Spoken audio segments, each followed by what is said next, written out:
Yes? I told you not to hang up on me. What do you want? To talk. Well, dial someone else, okay?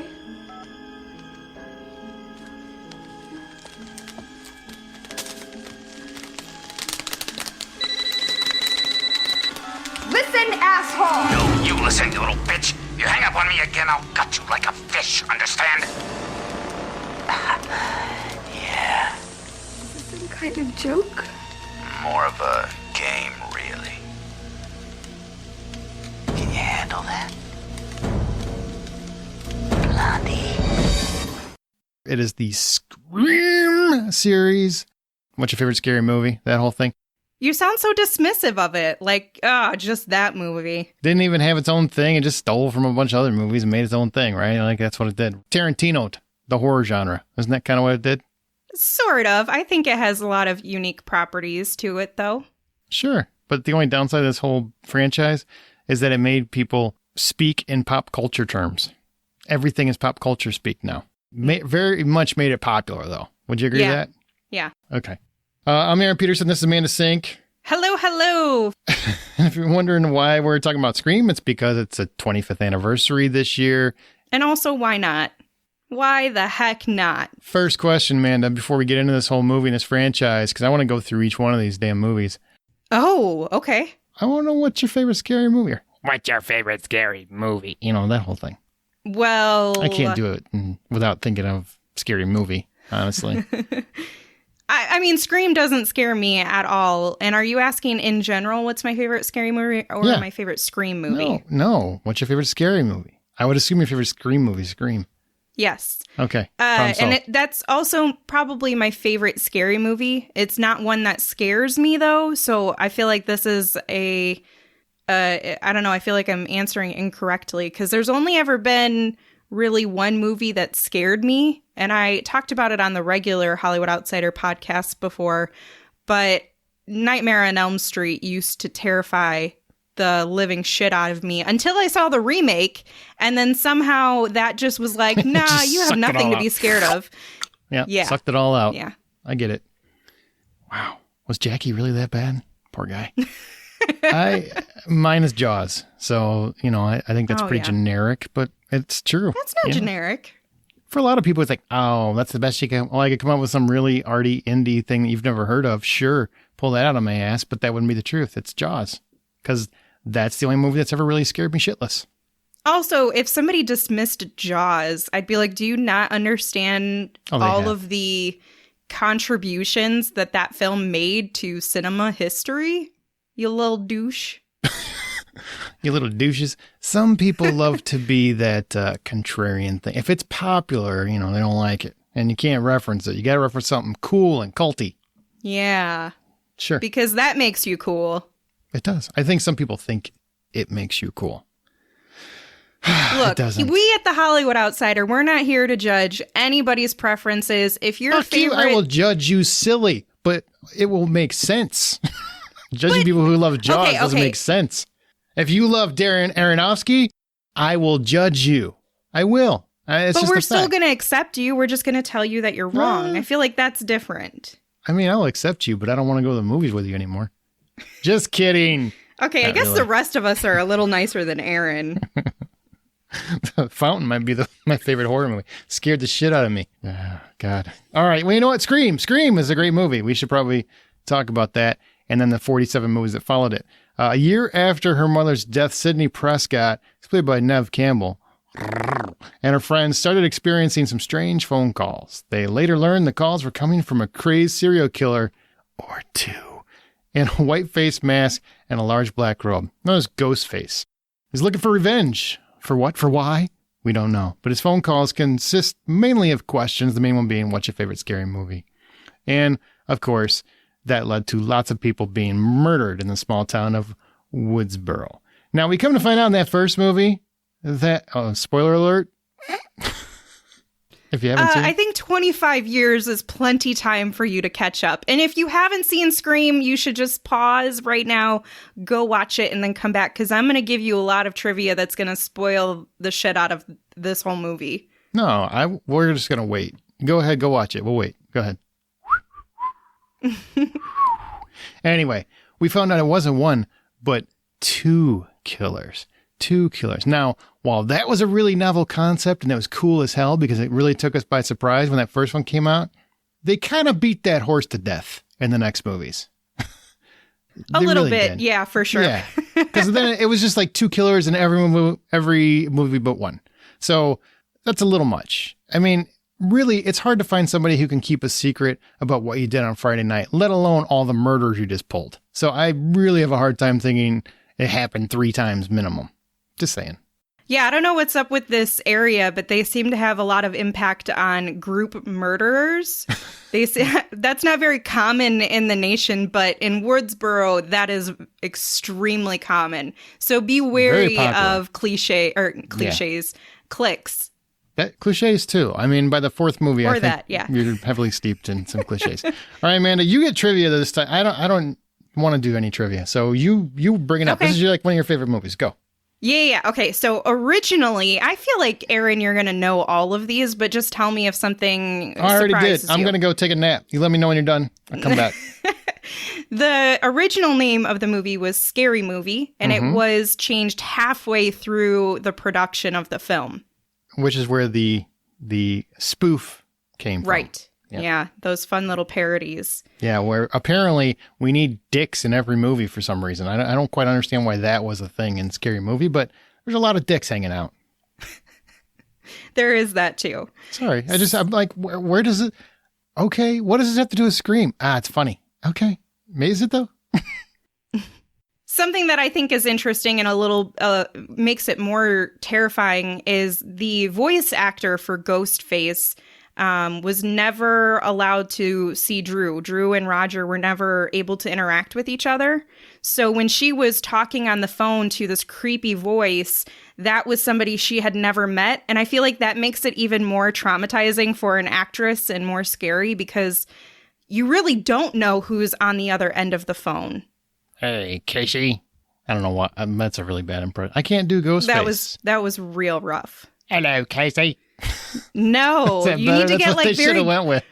growly and like very deep in your sternum or something. I just love how they made all these voice, whatever they are, transistors, whatever they are, that recreate the voice. A voice that changer people use. thing. Thank you, a voice changer in the future movies, and they all got that voice perfectly accurate. Yeah, it's amazing that nobody's voice changes. They all sound the same. They all sound exactly like that dude. Yeah. Roger like Jackson. Miss Jackson, if you're nasty. The set was, especially for the Drew Barrymore scenes, was so terrorizing to other people nearby that they actually thought that someone was being murdered and terrorized, so police were actually called to the set. Oh, wow. I didn't know that one. Yeah. And how they managed to get Drew Barrymore to cry so incessantly when she's talking to Ghostface is she had shared a story with Wes, a really terrible one about a dog being burned by the owner. And so if she was crying or he was trying to get her to cry, he'd say, "I'm lighting the lighter," to tap into her fears and get those tears to come out, which I think is kind of mean, but also kind of great that they had that sort of relationship where she was willing to share it. I don't know if she consented to him using it, but... Interesting. There's a lot of stuff I don't know. See, you're informing me. You are welcome. The MPAA actually limited the visual in a lot of scenes, but in the beginning where Steve's intestines were ripped out, Wes really wanted that to be visualized, and they cut a lot of it. They had a lot of cutting to do in this film. They sure did. They cut Casey. They cut Neve. Yeah. They cut Rose. They cut all of them. They did. They did. Sorry. Woosa. So, I didn't like that excess. I honestly, I feel like every time you have extreme gore, it took me out of a Scream movie. So when Wes actually had, those are the scenes I really don't like. There's a couple of them in that movie, but that one, the one with the gutted boyfriend, I think is too much because it's ridiculous. And you had me because I'm involved, I'm invested because it felt like it was a very real thing. It was possible, but that moment took me out of it completely. Huh. This is one of the few movies where I enjoy the the hints of extreme gore here and there, and just some of the absurdity to the kills, the uniqueness and the creativity, like especially when Rose McGowan's character is murdered through the garage door. I think that, and also that was inspired from a story That's so funny. where someone had a little dog door in their garage door and had told Kevin, who was the writer, about it. And he was like, this is awesome. I'm totally going to put this in my movie. And this is how she's going to die. Oh, wow. So her death was spawned from a doggy death? From a doggy door in somebody's garage, which is actually really smart. I would love to have a doggy door through the garage because then you don't have to worry about it. Did the dog die then? No. Okay. It just, there was a doggy door Okay. there. That's better. That's a better fact. That trivia makes more sense now. I was like, this is so horribly tragic. That's fucked up. Why would you put that in a That's movie? two dead dog stories in 5 minutes of the Yeah. podcast? No. It's a lot of dead dogs. And the mask, the iconic Ghostface mask, was actually just kind of happened upon when they were location scouting. It was there and they found it, and it was easily replicated, and they found it elsewhere. So they were like, hey, we'll just use this. They did want to originally have white, but Wes had decided that the black would be creepier.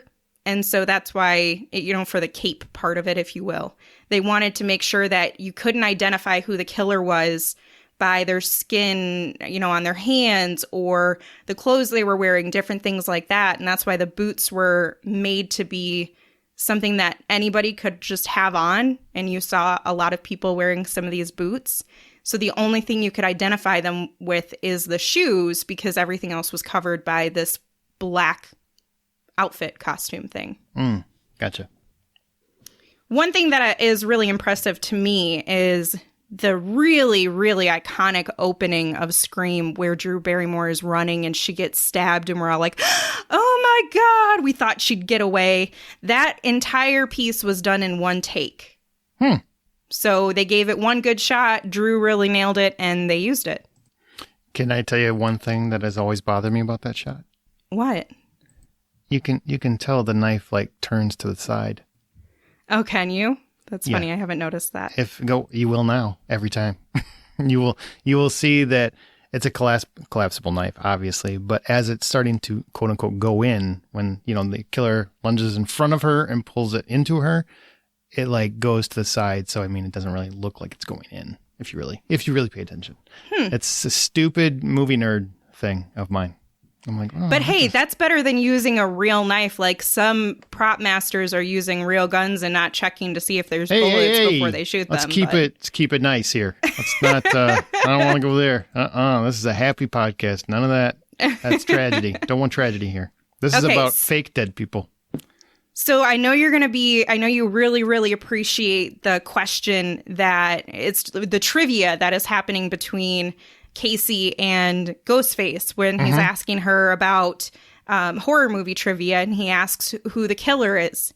And that question was actually used by Kevin at some sort of a trivia night, and he won a free drink, and that's why he used it and put it into the movie, because it stumped the audience enough at a bar that he was like, oh, that's cool, we'll reuse it. What's funny is I think most horror fans have used that to stump people up until Scream stole it and made it really popular. Absolutely. The whole who's the killer of Friday the 13th, and then people say Jason. It's not. It's Jason's mom.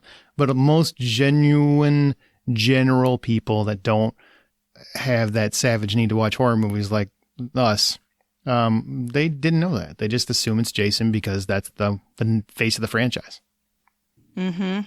Understandably so, but it's not him. He's just a baby in the woods.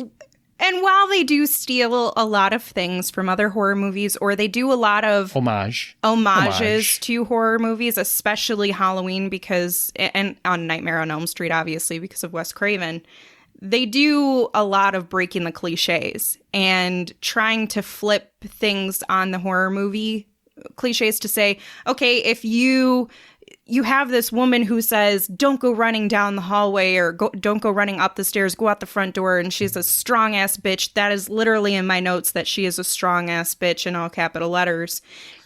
It's also is like saying, okay, she's cognizant and aware of it enough that she knows not to do it. But what happens when something prevents her from being able to go out the front door? Or, just some of those different things that make it, they try to twist it a little bit, and they present you with the killer in the very beginning and make it seem so obvious that you think, oh, there's no way it could be this guy, when it totally is. It's just him and another guy.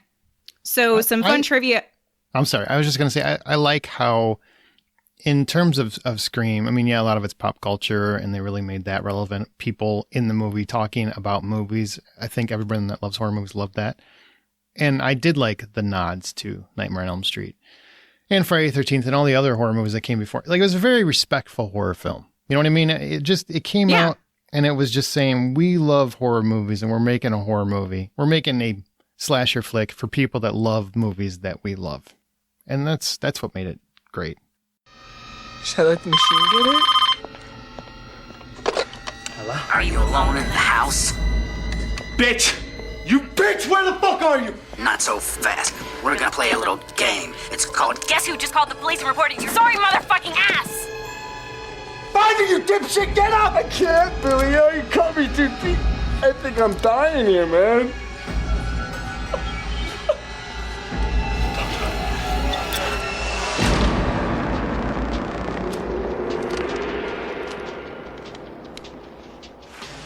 Hello? Oh, Stu. What's your motive? Billy's got one. The police are on their way. What are you gonna tell them? Peer pressure. I'm far too sensitive. I'm gonna rip you up, you bitch! Just like your fucking mother! You gotta find me first, you pansy-ass mama's boy! Fuck! Fucking hit me with the phone, dick! Fucker, where are you? You fuck! Did you really call the police? You bet your sorry ass I did. My mom and dad are gonna be so mad. Bitch! And speaking of homages to other horror movies, in the scene where the principal kind of opens up the door in the school and he looks out there and there's a janitor out there just mopping. Mm-hmm. Yeah, that's actually Wes Craven wearing the original Freddy costume shirt from Nightmare on Elm Street, which I thought was really funny. That was really cool. That one I knew. I knew that one. So some interesting stuff about the house, which just seems super extra, but because it was written into the script, they had to find a way to make it a reality.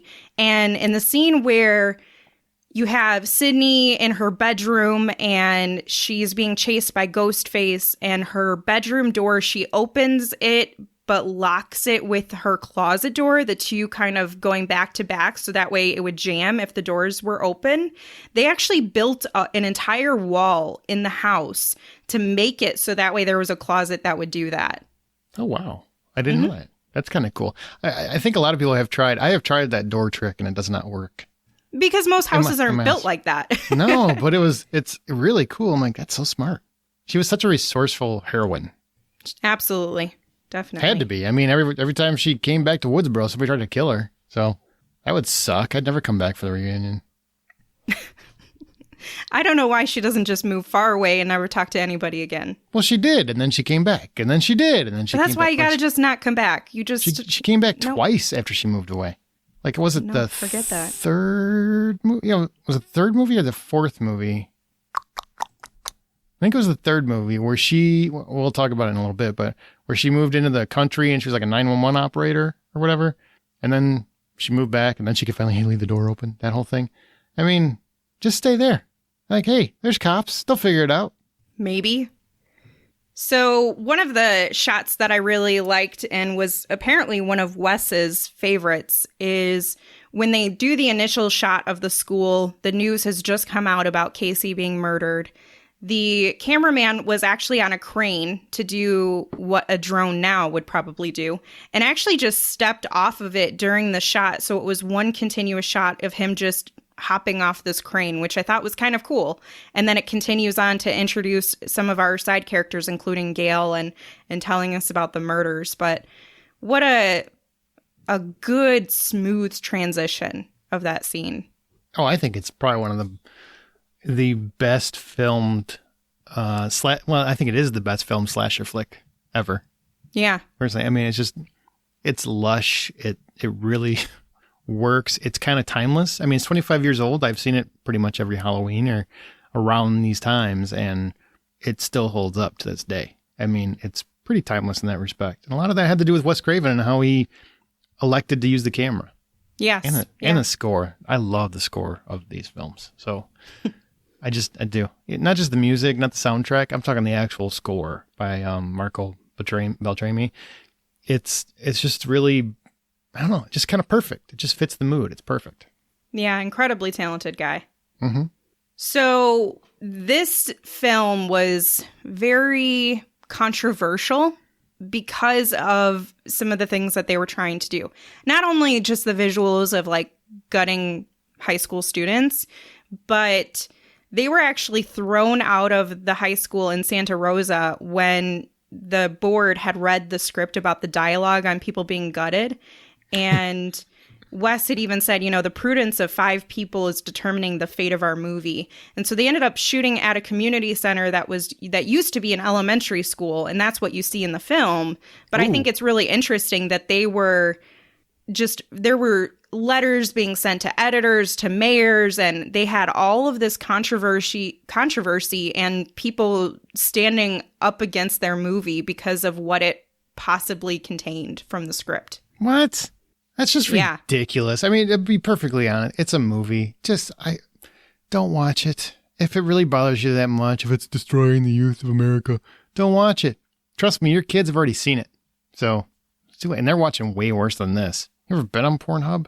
It's scary. Oh, my. Far scarier than anything you see in this. On that note. I'm just saying. So Jamie Kennedy, there's a moment when he's talking with our 2 killers and they're having a conversation, and he does a Jerry Lewis impression when he says something about like, tell me something. Did you really put her liver in the mailbox? Mm-hmm. And I guess that was all Jamie Kennedy's idea. So his improv to do that imitation of Jerry Lewis to try to get some laughs, and obviously it's a great moment in the film, but I love that he had some improv there too. It really is. I mean, who would have thought that a Jerry Lee Lewis reference would be funny? I mean, even seriously, when this game, even in 1996, that was still kind of dated. So that's a pretty old reference. So kudos for even coming up with it, right? And kudos for being entertaining, Jamie Kennedy. Not usually are. So. Oh, that's mean. Ouch! Sorry. Randy as a character is one of my favorite characters. He's one of my favorite characters in the movie. And he has my favorite line in the whole franchise. So what's the line that's your favorite? I will tell you when we get to that movie. Okay. It's not in the first movie. It's in the second movie. Okay. So speaking of improvs, David Arquette improved the scene where Sid is opening the door to go to the Ghostface mask when somebody's chasing her through the house I told you about, where she tried to lock with the closet, and then she runs back downstairs and she opens the door and he's just standing there with the mask held up to the door, and they both scream at the same time, like they're scared of each other. They both that was all David Arquette. Really? Yeah. See, that's a fun fact. I did not know that, but that seems like something he'd do. He's a goofy guy. Just really funny. I love it. He's got a great attitude, it seems like. I don't know how much of that is Hollywood and how much of that is real, but every time I see him, he just seems like a guy you'd want to hang out with, have a beer with, you know? The dude literally sponsored an Airbnb where you pay $5 to go stay at the house from the film. See, I'm telling you. He seems like a nice dude. Seems like a nice dude. Seems like a good guy. They all do, honestly. They all seem like good people. People in this cast. Like, they seem genuine. Neve Campbell, I've always loved her. I'm sorry, I'm getting off topic. Now I'm going to go on a Neve Campbell tirade, so I'll just pull back. But she's amazing. So Matthew Lillard is, in this movie, very well known for his improvisation because he does it a lot. He's great. He's amazing. a great Shaggy, too. You should have brought him back for that Scoob movie. Amen. That was bullshit because that dude that you got is not this guy. So just so you know, total side note, he should still be Shaggy. He's still the greatest. He's such a talented actor. Super talented. He's great on Bosch when he pops up. Yeah. Anyway, back to Matthew Lillard here. Yeah, so here, the moment towards the end when we have the reveal of who the killers are and there's all of these conversations and he gets stabbed by Billy and he says, "Houston, we have a problem." That was ad-libbed by Matthew. It was also improv when he said, "My mom and dad are going to be so mad at me." That's my favorite line in that movie. I love it. My mom and dad are going to be so mad at me. I thought that was so good. Oh my God. I was in tears the first time I saw that. I was in tears laughing. It's so funny. And you know what's so cool about that moment, right? Because you've got the two killers, their evil plan is coming into the forefront where we finally find out what's going on. And you have him, and it's kind of almost comedy, right? Like that's comedy in the middle of this horrible situation. Many times if a horror movie did that, broke that kind of level of horror, the movie loses you.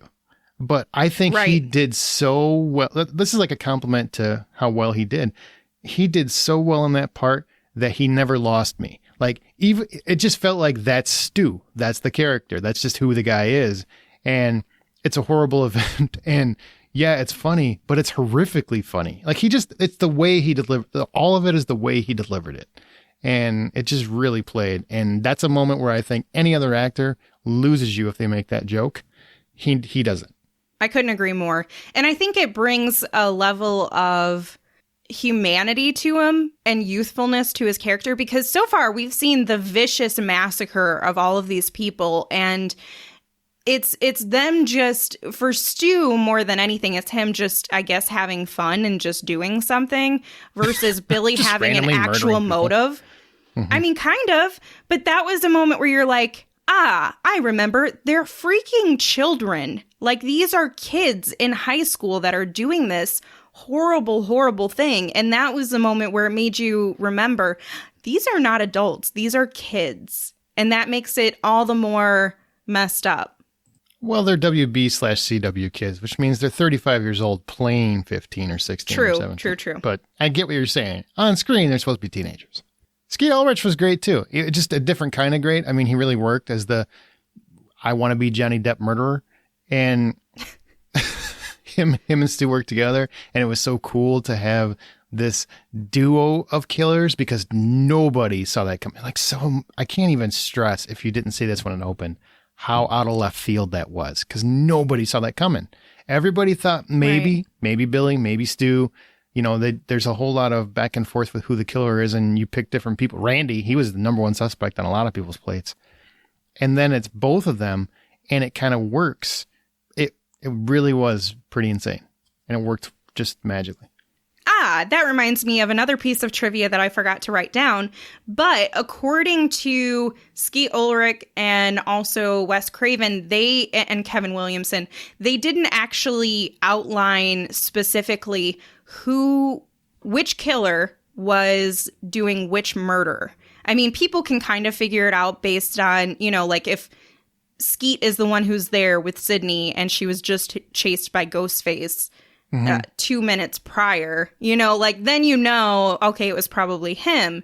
In the moments where he's in jail and there's a murder, then that was Stu. You know that it wasn't him. Right.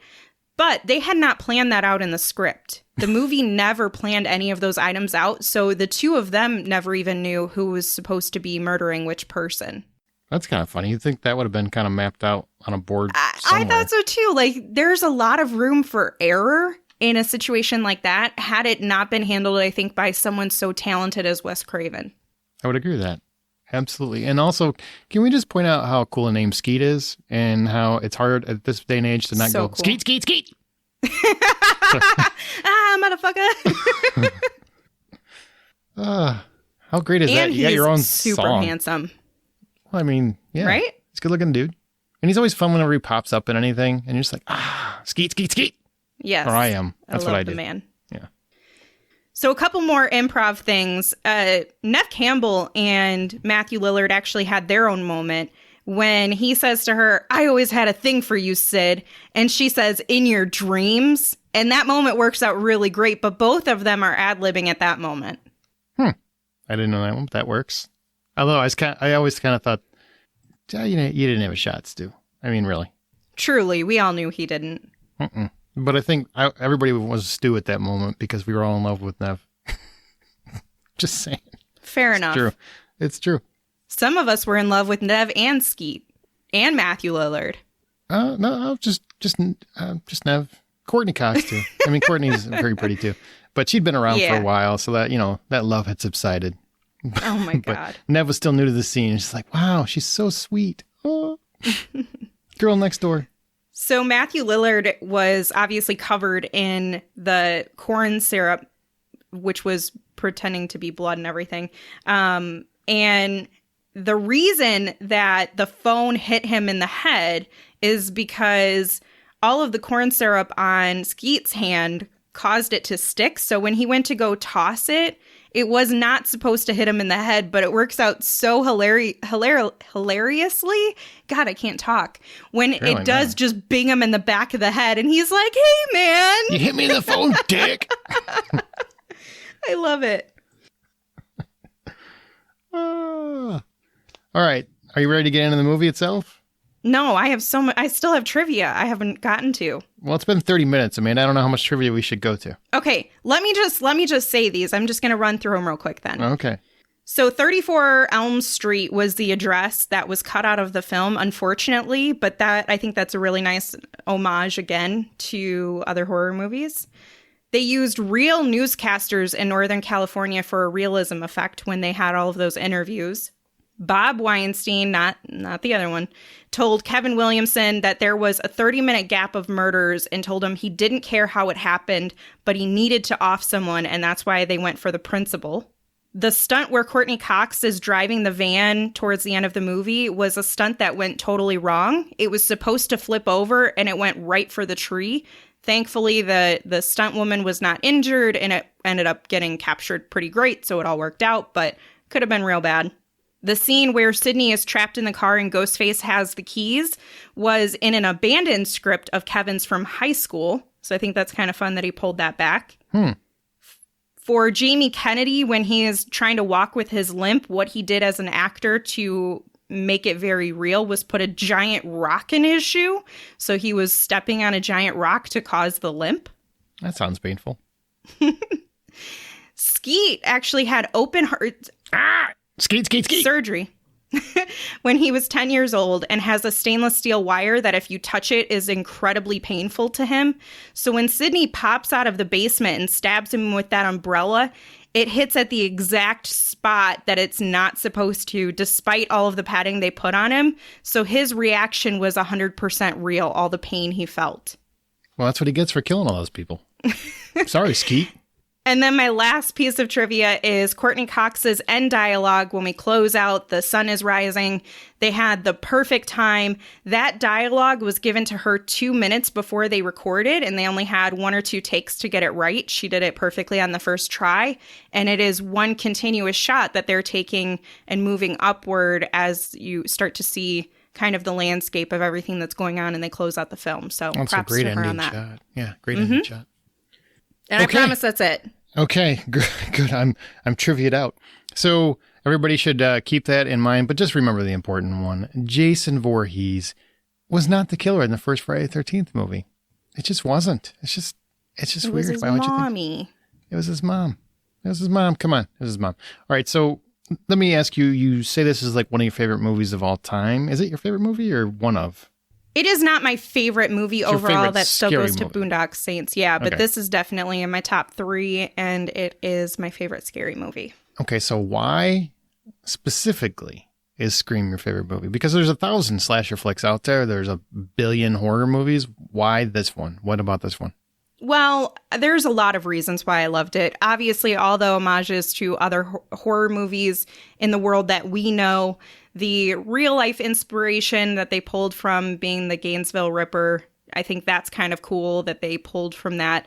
But more than anything, beyond even the comedy and the awesome chemistry between the cast is Neve Campbell's character, Sidney Prescott, who I am a sucker for strong female characters, but I love those women who are not going to be beaten down, but they are not perfect. She's a flawed person, and I loved seeing her reality kind of being destroyed throughout the progress of this first film, where she has this concept of who her mother was, and they bring this really deep element to a horror movie that should just probably be a slasher film, but they start to chip away at what the reality of who her mom was, and you see the impact on her and all of the elements that provide surprise and awe and shock just kind of contribute to a really great story that's happening. And this movie came out when you were a kid, right? I was obviously not a kid, wee little tot. Okay, a wee little tot. How did this movie influence your life, I guess? I mean, because usually whenever you have something that is a favorite or a top, it had some kind of impact on your life. That's an interesting question. I think this was probably not the inspiration for my love of horror. I would probably give that to Poltergeist, but it certainly was one that drew me into feeling as a little girl like women can fight back.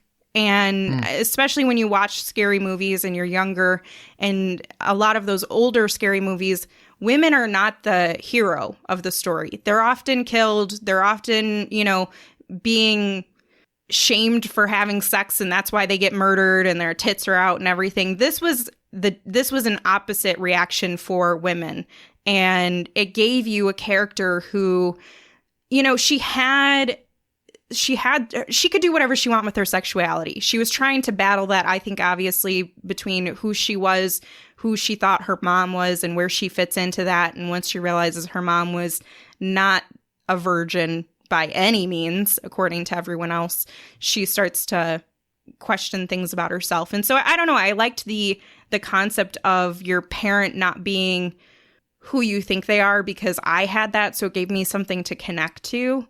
And it made me, I don't know, lean towards films where the woman is a hero or she gets revenge, and definitely made me want to follow some of these actors who were so funny. Like Matthew Lillard, I wouldn't have followed his career had he not been in this.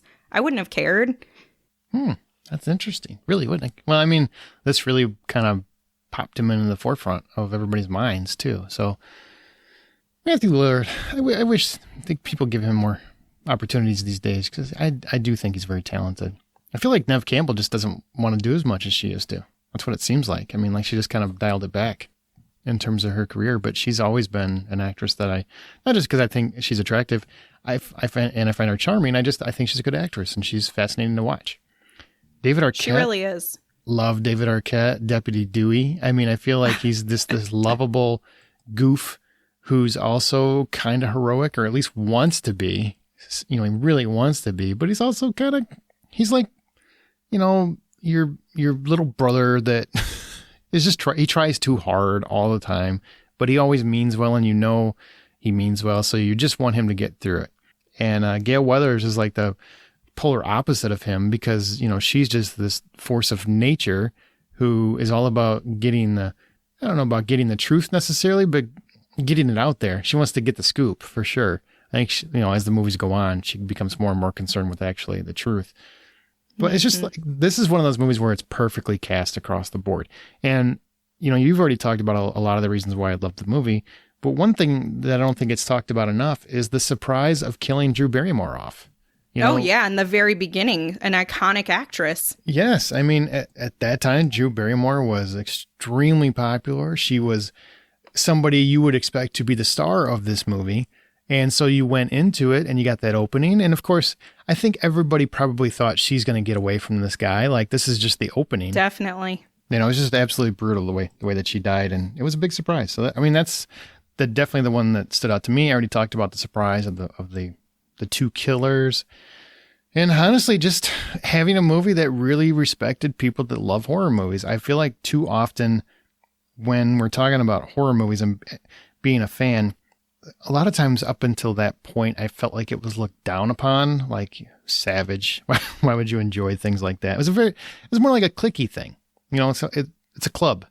This movie really kind of, I think, took it to a different level and made it super popular with people that weren't necessarily horror fans. And that kind of opened up the world to a lot of people to check out other horror movies. And, you know, it's always great to me when that happens and kind of widens the area of horror fans. Well, and it gave something for the people who were already horror fans and who were there because it's a scary movie. Because you had all of the ties to other scary movies, but then to your point, you have something for the rest of the audience who maybe, I'm not usually one to watch scary movies or a lot of gore and guts, but it's really funny, and, you know, maybe they get some of the references and they think that's kind of funny or whatever. That's where they started to tie them in and pull them in, is using that as like the rope to say, all right, come on in. You know, it's like Pennywise trying to get a little kid to go down to the ditch. They just use comedy to do that. It's a good point. Yeah, it's a good point. And also, I don't think enough can be said about how Wes Craven directed the movie and made it look so polished. You know, the great score, like all of this is a culmination effect. Obviously, great cast, great score, great script, surprise ending. But how he shot it, it really felt like, you know, for Wes Craven, most of his career, he was trying to kind of segue into more mainstream fare, you know, less horror movies, more mainstream. He tried to get into that. And it just, other than an Oscar nomination for Meryl Streep, he didn't really have much success outside of that horror genre. And I feel like this finally gave him legitimacy in many respects among his peers. I know it did with a lot of fellow film critics. So, you know, a lot of that can be attributed to how well he shot it. He shot this like a glossy Hollywood spectacle, as opposed to a cheaply made slasher flick. That matters.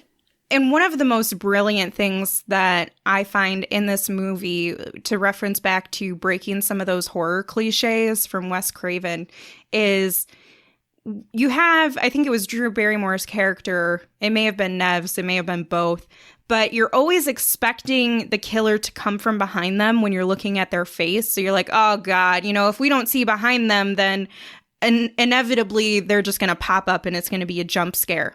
Mm-hmm. And Wes Craven flipped that and said, no, screw it. We'll show the back so you can see there's nothing there. And then, you know, there's going to be an opportunity for you to see what's coming. And that's just as terrifying as it's just showing up out of nowhere.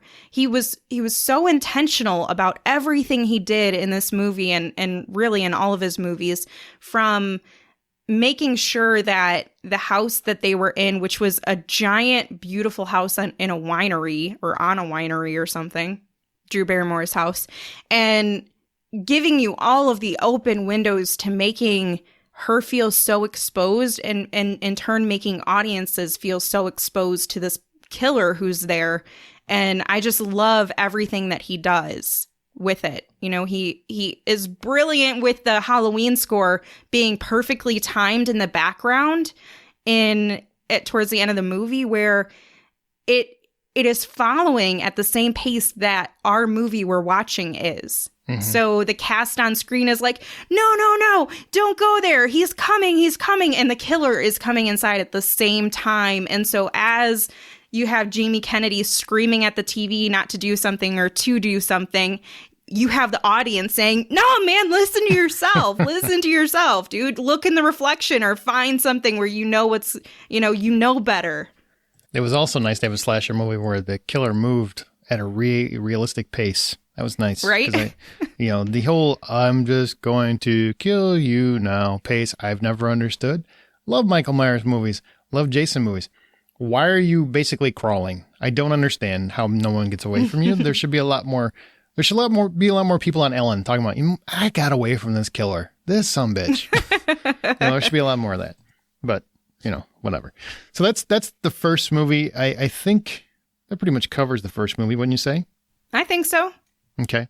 Let's talk about the series as a whole, because then you go from Scream 1, which I think is a near perfect film in many respects, and you go into Scream 2, And I will say that I'm covering the base. I enjoy all 4 of the Scream films thus far. You know, the 5th one's coming out in January, or the reboot, whatever you want to call it, because they're kind of bringing back the legacy characters, but they're kind of going with a whole new cast as well. We'll see what that entails, because they kind of did that with the 4th movie, and, you know, we'll see what happens. But Wes Craven directed the first 4. Those are the ones we're talking about. In terms of Scream 2, that really still kind of continues the Scream condition of talking about movies from inside the movie, only this time they're focused more on sequels, which is clever because it's the first sequel. They even have a movie in the movie based on the movie. So wrap your head around that. But yeah, Stab. a little Inception-y. It is a little bit. And it's called Stab, and it's got Heather Graham in it, and she's playing Drew Barrymore playing Casey. I mean, it's just like this whole Inception thing, like you said. And you've got Jada Pinkett Smith and Omar Epps. They get killed in this movie, which is sad because they're both very talented. I kind of would have liked to have seen them in the movie more. But what did you think of the second one? You get some more horror. You get a lot more of the kind of pop culture references, the clever killer on the loose. You get a little Buffy. You love Buffy. You get a little Buffy in this one. And you also get Dewey, who gets stabbed and given a limp, and which carries on, right? Didn't they? Yeah, it was in this movie that he got the limp, and he almost died. And I think they were going to kill him or let him die, and then they realized they couldn't do it or something in this movie. But anyways, what did you think of Scream 2? Not my favorite. But Really? You didn't like Scream 2? I'm not saying I didn't like it. I still liked it. It's just when you go from Scream 1 to Scream 2, there's I don't want to say there's a lack of originality, but there kind of is. Like, you put Scream on such a high pedestal, and then you go to Scream 2, and while it's still a good, enjoyable movie, like, I'll watch all of the Scream movies and enjoy them. But in comparison, it's just like a step down for sure. I found it really enjoyable for the majority. It's actually probably my favorite sequel of the Scream sequels, but it's probably also my least favorite murderers. Does that make sense? Like, and hey, Timothy Olyphant is one of my favorite actors, man. Justified. I was going to say, is this the reason? Is he the reason you like this movie? But then you said you don't like the killers, no. And I'm like, now I'm confused. No, he's Justified's one of my favorite shows of all time. I've loved him in a lot of other things. Go is a great movie. Go find it. He's great in that. I love Timothy Olyphant. For whatever reason, I feel like he's trying too hard to be Randy in this, and it just it doesn't work. And Laurie Metcalf, I think she's a very talented actress. I never bought her as a psychotic at the end. That's probably my biggest strike against Scream 2, is I just don't think she plays. I think the character plays. I like the idea, but I always had a hard time, like, so you never saw Billy Loomis's mom, like a picture anywhere? I mean, in the first one, they established that his parents divorced. Well, I understand that, but Sydney recognized her right away, right? Like at the end of Scream 2, I think. Ooh. And I'm fairly certain she did. But Gail didn't. And I'm like, didn't you cover this? Yeah, how did you miss that? How do you miss this? You covered the whole case. That was always like, it just bugged me. But I also just didn't like her as the killer. I just didn't. I bought her as crazy. Because she definitely gave me crazy when and I get it. And I think it's fun to kind of play on the first movie where you have a woman who died because she didn't know that the mom was the killer. And then you come to the second one and it's like, who's the killer? Are you going to get it right? And so there's some of that where I think it's fun and it works for me. She didn't bother me in terms of being the killer or one of the killers. She didn't work for me. But overall, I still enjoyed the movie. And it has my favorite line from the entire franchise. What's that line? That's from Jamie Kennedy.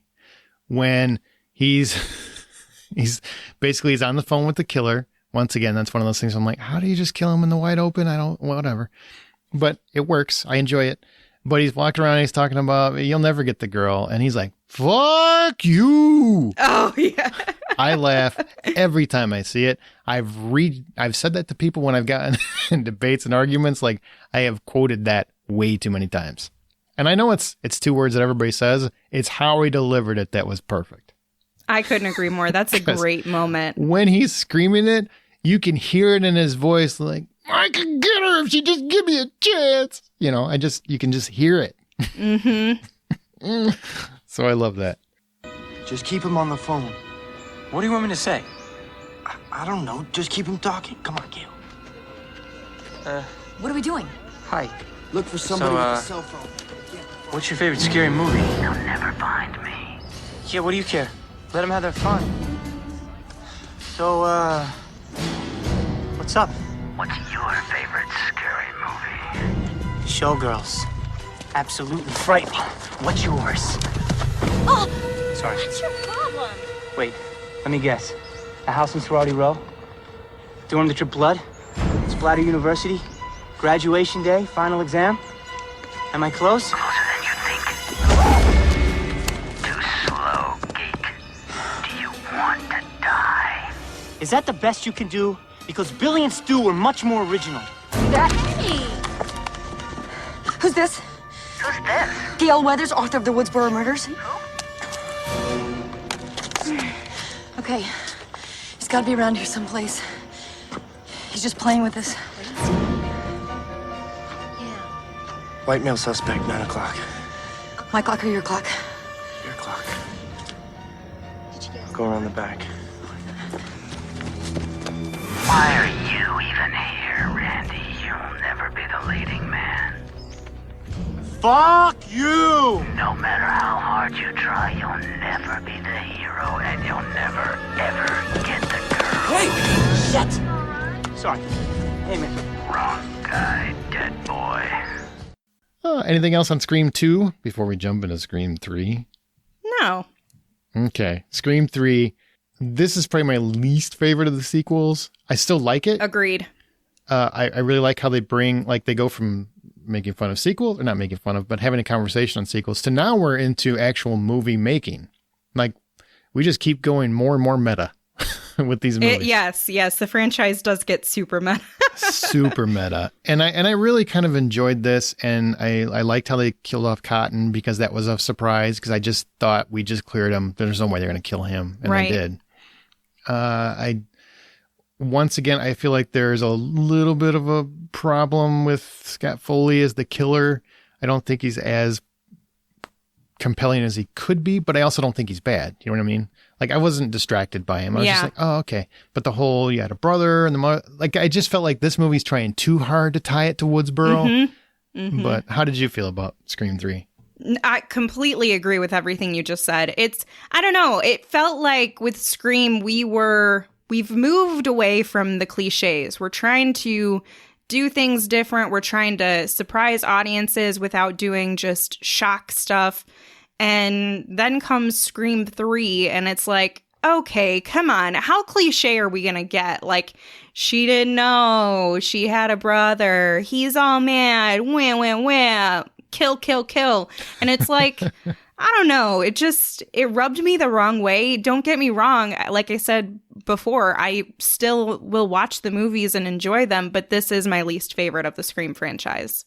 I do like the ending, even though he's, his monologue is ridiculous. But when it's Neve.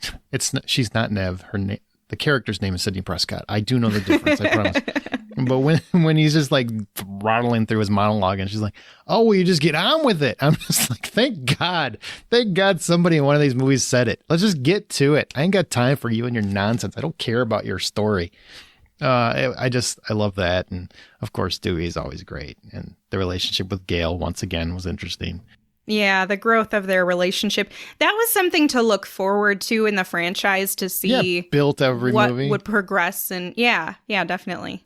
Yeah, I really dug that. And I did like how at least they're addressing Sidney Prescott's mental dilemma, because she's gone through so much. Like, I get why she would be in the middle of nowhere and just completely off the grid and, trying to help people. Not 911. I think I said 911 operator. That's not what it is. It's like a grief counselor or something along those lines, I think is what she did. But still, I mean, I understood what she was doing. 911 operator, that would be, what's her name from I Know What You Did Last Summer? Well, not Halle Berry, but she also has a movie like that. Jennifer Love Hewitt. She's in Rescue 911 or whatever that show is. And she was in Party of Five with Neve Campbell. So I connected it. It all works. Do you want to go on to Scream 4? Well, real quick, I was just going to say, I don't know how you feel about this, but originally the killer in Scream 3 was going to be Angelina Tyler. And her character was one of the actresses. Oh, yeah. I didn't know that. Yeah. So What she happened? was stabbed. She ended up getting stabbed by Roman. I don't know why it changed. I just know that she was originally supposed to be the killer, which I think made sense, but maybe they thought it was just too easy because they do give you a little bit of that. But So it to would me, be like she had a sister instead of a brother kind of thing, I would guess. I don't know. I don't know all the details behind it. Well, I should if it makes try him to feel any research better, more. Emily Mortimer is probably a better actor, but just kidding. Scott Foley's a fine actor. It was just the role, and I just don't Anybody think who he had says the edge. they're a fine actor is just no. Yeah, sorry. You know who was fine? Patrick Dempsey, and that head of hair of his. He was great in that movie. Mm-hmm. He had a delightful head of hair. But yeah, I did Parker Posey. I got to mention Parker Posey because she was fantastic. She really was. And I don't know, she made Courtney Cox feel the same way that we felt in the beginning of Scream. Oh, yeah. You're right. You know what I mean? Yeah. Where you're just like, please shut up and go away. You're so annoying. But then by the end, you kind of like, you get a little soft spot for her. And I think that's just kind of what it was replicating for us. And for her. Patrick Warburton and Dewdrop. That was, every time you said Dewdrop, I just laughed. What's up, Dewdrop? Sorry, that's just the weird me thing, I guess. Such a dork. Yeah, it's a weird me thing. All right, so then we go to many years later. The franchise takes some time off. Then they come back, and Kevin Williamson's writing again. He didn't write the third movie. He came back to write the fourth one. And now we've got like 10 years have passed. Sidney Prescott has written a book. She's back in Woodsboro. Murders start again. Now, this one is my favorite sequel of all of them, which is surprising. Really? It's surprising, right? Because it's the fourth movie. Mm-hmm. But I just thought it was very kind of clever how they did it because, you know, you have the conclusion where the main character is related to her, which is insane to me. You know, that would be the way that they would go. And she, you know, Emma Roberts is Jill Roberts. She basically is someone that is desperately starved for attention. And actually, I think her reasoning makes the most sense out of all the other murderers except for Billy and Stu, because it feels like something someone from today's youth would think would get them popularity. Like, I really feel like that her motives are more timely now than they even were in 2011 when this came out. Definitely. Mm-hmm. So what did you think about Scream 4? I surprisingly really enjoyed it. I don't know. I guess I haven't really thought about where I would rank it. It's definitely above 3. I just don't know if I like it more than 2 or not. I think I need another rewatch of it to determine. But I do like that Jill Roberts' character, or that her character was one of the murderers. I started to feel like maybe they're finally done with the double killings. Yeah, I was hoping for that too. It was kind of disappointing. And then it's her like secret boyfriend guy who's part of it. And that's what I didn't like. I totally agree with that. I 100% wish that wasn't the case. It was. Okay, and you basically got a guy who's similar to Timothy Olyphant's character, who's also similar to Randy's character. So basically, okay, so people that like movies are going to always be involved in killing. I don't like that. But I like Jill Roberts as a character. I really like that play on the character. That really worked for me a lot. And then, you know, Hayden Panettiere's in it. So she was great. It's a big fan of hers. I'm still hoping she survives for the new one. But it was nice to see the gang all back, but they were also kind of brought in this whole new cast of kids, which sounds like what they're doing with the new movie. Right. It's just, for me, like, this is the sequel that flowed the best. Probably because it separated itself. And at the end, I legitimately thought for the first time in any of the sequels that there was a real chance Sidney Prescott could die. Mm-hmm. Yeah. And I wonder, is that going to happen in the new one? They have to kill one of the originals, right? Like, they have to. I would think so by now. I mean, when you get to number 5, somebody's got to die. If you kill Sidney, though, there's a good chance I never watch 5 again. I'll be honest. That's true. I could probably get behind Gale or Dewey, maybe. Oh, man, Dewey would be a heartbreaker, though. Dewey would break my heart. Or if they both died. Oh. That would crush me a little bit. You know, they made if it so he died far. to save someone else, like, that would be an honorable death I could get behind. Yeah, you can't. At this stage, you have to give them a respectful. If you're going to kill them, it better be respectful in some way. You know, I don't know how you do it, but it better be. I just don't want Sidney Prescott to die, because then I kind of feel like you negate all the trauma she's went through in the last few movies. You know, and the survival of her. Yeah, I think he kind of slapped the fans a little bit. I would be more happy if they were just investigating the case, and maybe they aren't even the focal points. You know, I don't mind them being in the background and not being in mortal danger. I'm okay with that. Let me just say to our guest, Sidney Prescott, it's an honor. Beyond Jamie Lee Curtis, forget Linda Blair. I mean, this is the ultimate. Thanks, I guess. You film your entire high school experience and post it on the net? Everybody will be doing it someday, Sid. It's kind of the one component the killer is missing. Wait, what do you mean? Well, if you want to be the new version, the killer should be filming the murders. Yeah, it's like the natural next step in a psycho-slasher innovation. I mean, you film them all real time, and then before you get caught, you upload them into cyberspace. Making your art as immortal as you. Not to implicate him. So who do you think is behind the murders? Well, it's a stab fanatic, clearly. Working on less of a shriekwell and more of a scream-make. Copyrighted terms, by the way. Because all there are now are remakes. Only horror the studio's greenlight. I mean, there are still rules, but the rules have changed. The unexpected is the new cliche. Yeah, you gotta have an opening sequence that blows the doors off, dial up some flashy music video direction, and the kill's gotta be way more extreme. Modern audiences get savvy to the rules of the originals.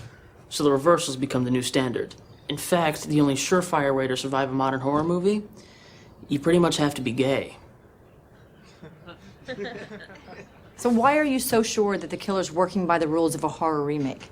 Well, the original stab structure is pretty apparent. Yeah, 2 kids killed in a house when their parents are away. And then the school's hot chick savaged beyond recognition. We all know where it goes from there. A party.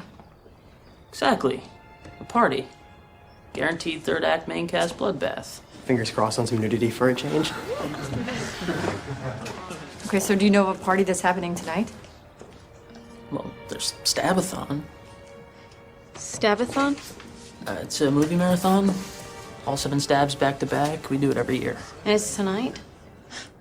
There's a killer out there patterning his murders after the original movie. I know, it's pretty wild. Well, you have to call it off. Okay, I mean, it's Friday. I'm sure we're not the only party that's going on in Woodsboro.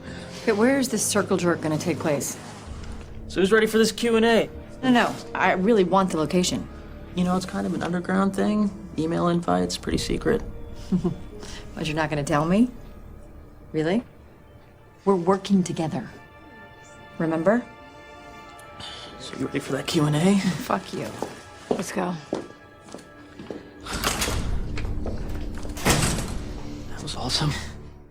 But back to 4. I thought the collection of kids that they had together were really clever, how they assembled the whole plot, even though, sure, far-fetched as always, was interesting. I thought, you know, it was all kind of staged well. And there's a part of me where at the end, if you go back to the end, she thinks she's killed Sidney and she's accomplished this, where she's going to be famous because, you know, she basically fended off the killer herself. And though Sidney died, she lived because now she gets to be the final girl, right? That was her whole plot, is now she gets to be the final girl. Part of me thought, wow, wouldn't it be fantastic if that stuck? If that's the ending they went with. And part of me wishes they had done it, because that would have been a real interesting way to turn the movie on its head. What do you think about that? Where Sidney actually does die and she gets away with it. Oh man, I don't know. I don't know that I'd want her to die just so we can get like another monster born out of it. But at the same time, it could work, and it would create this lingering unknown for the audience of what world are Gale and Dewey and all of them living in now. You know, unbeknownst to them, this cousin murdered her, and yeah, I mean, I guess they did know, so I don't think she could get away with it completely. Well, they only figured it out at the end, though. I mean, that's true. So you're saying if it's rewound a little bit before that, and she dies before, and she says it was Ghostface. Yeah, because nobody really questions her, right? Because we already know at that point. I mean, and then we just like it ends on where if it ended where the cameras are at the very end of the movie, where it's like they're reporting already because they don't have all the facts about Sydney uncovering who the killer was. If they just ended on that, like that could have been a really crazy ending that I think could have shook up the franchise and made it something new. You know, I get that the safe play is make sure Sydney lives, and don't get me wrong, I'm a fan. I just said I don't want Sydney to die, but in the past movie, I think now it's too late. I think you missed your window. I think it would have worked in that movie, and it could have been something really cool. Horrible, sure, for fans, but also kind of cool, because how many movies that would be turning the franchise on its head? The killer gets away with it? Holy shit. Yeah, opposite to the beginning where you think that the killer of her mom's murder is put away. Exactly. Complete opposite. And it's playing on expectations. That's what the first movie did so well, is it played on expectations. You know, it went against, it subverted what you expected. If the fourth one would have done that, if it would have ended on that note, I think it really would have been like a complete series, in my opinion. Yeah, no, I agree. And I do, to your point, I really do like in this movie that they make it so uncomfortably real, where I could also definitely see, especially someone in the family who doesn't really know Sydney, and they see her getting all this fame, and they see all the fame that came from the people who tried to hurt her, and they're just tired of it, and they're big nerds who like horror stuff, and they're like, all right, we can do this, like, let's just do it, let's be Billy and Stu and trying to replicate that. Like, that part does definitely work, where I can see two kids coming together to try to be like, we can do it too. I want that fame. I want people to notice me. Doesn't it just sound like something that would happen today? It really does to me. I mean, it just feels like, that's scary. I feel like that's scary. It's true, though. I mean, I just look on Facebook Reels or Instagram stories, or all it is are thousands of people, or TikTok, thousands of people spending their day trying to be famous. That's all they do. That is their number one goal, is to do whatever it takes to be famous. I'm going to fall off a building. I'm going to Jackass style, whatever it is. I'm going to do anything I can to be famous. I thought that ending for me was ahead of its time. I think it's very relevant today. It's the only sequel that really, really, really held up plot-wise, in my opinion, even though I know it sounds insane, but is it really? Look at today. Well, I'm sold. I could totally see some kid offing me so they could get famous. Absolutely. Well, stay away from those crazy ones. That's why I don't talk to people. That's why I just stay away from everyone. Anything more you want to say on Scream? Otherwise, I think it's time for us to... We've talked about every single one of the movies, especially the first one. Is there anything you haven't talked about? The series or the film? I feel like we should talk about our expectations or hopes from the new one. Ooh. Yeah, let's get ahead of the game, right? I don't know what I want yet. I know that I don't want just another rehashing of 4, because 4 already kind of felt like what the new one looks like. You know what I mean? It already kind of looks like, okay, we've got a new cast of young people. You're bringing the old, I'm calling them legacy characters. You're bringing the originals back, the OGs. So it's going to be very similar to that. But I can't imagine that that's going to be the way that it's going to play, because the directors, Matt Bettinelli, Olfen, and Tyler Gillett, I hope I said that right. They did Ready or Not. Great movie. Love that movie. And I feel like they obviously have something in mind, because I know Neve Campbell was really kind of against doing anything without Wes Craven, because Wes Craven's passed away, and she came back to do this. So in my opinion, it sounds like they really have something that spoke to her, and that also honors Wes Craven. So I don't know what that could be, though. What do you want? I don't know. I think it has to be something unique and clever, and still, it can't be anything that they believe, they being the legacy actors, would believe would be offensive to Wes Craven and his legacy, because, you know, he built this, he made this. And so I am looking forward to, based on what I've seen in the trailer, I'm looking forward to their play on today's technology, like the opening in the trailer where the locks are being played with. Oh, all the digitally. Smart devices? Yeah. That looks clever. Like that's great. I love seeing stuff like that. So if they can expand the universe and not do anything to take away from or deteriorate any of the good stuff that's happened in the Scream franchise, and they just work to, I think to your point, I don't know that I want to see any of the characters, any of the legacy characters being too instrumental to the film, because then I worry if they kill them, and is it going to be honorable if they kill them, and how am I going to feel about that, and all of that. Like a samurai, like a real honorable death. Oh, yo, we fight you to the death. But at the same time, it also feels like somebody's got to go. If you're just going to keep doing this, somebody's got to go. But I don't know, I'm conflicted, because I also don't want them to just kill someone because it's movie 5 and somebody's got to go. You know what I mean? It's complicated. It's tricky because I really don't want any of the original cast to go. Like, I really don't. At this point, I feel like my mind has already kind of accepted they live, and they've went off on their journeys and they're doing other things. And I don't want that tarnished. I would much rather have them be the Scooby-Doo gang, and which would be great. Then you can get Matthew Lillard back as Shaggy. Yeah, that would be real awkward, though. I don't care. Gosh, you look so familiar. Figure it out. We didn't tell you, but Stu actually survived. He's actually been in prison this whole time. We just never, ever mentioned it. And then he got his degree in criminal justice while he was in prison, and he's reformed, and now he's a private investigator. Or he had a twin brother named Gru. And we never Gru talked or about Groot. Either way, we'll go Gru is what I said. He's got this twin brother named Gru, and this whole time we never talked about him because it was so tragic to have this twin. No, I don't want a twin brother.